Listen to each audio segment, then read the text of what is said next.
Welcome to Burlap Teachers. Enjoy the video. You start with a duplicated clip, so you always have an untouched original. This avoids destructive edits. Apply warp stabilizer to the duplicate and set smoothness around 50% to analyze without overcorrecting. At the same time, if you plan to change speed, create a nested clip or pre-render any speed ramp. This forces warp stabilizer to see a final frame sequence. Once done, let the stabilizer analyze fully. It needs stable frame data to calculate motion accurately before you change timing. Once the stabilizer finishes its first pass, evaluate artifacts.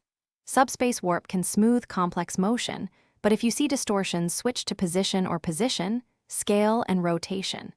If you need both stabilization and speed changes, render the nested clip to a high bitrate interim file. This gives the stabilizer consistent frames to work on and keeps time remapping from confusing the solver.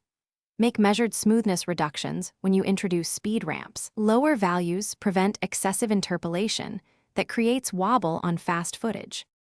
You finish by rendering the stabilized, speed-adjusted clip and verify edges and motion. Add a small crop margin, 10 to 15%, to hide residual warping. If you still see jitter, stabilize a proxy at 1/4 resolution or isolate and stabilize shorter segments so the solver isn't overwhelmed. As a final troubleshooting move, stabilize first, export a high-quality intermediate, then re-import that file and apply your speed changes. This separates the two processes and removes conflicts between motion analysis and time remapping. Thanks for watching. Consider subscribing if this video helped you.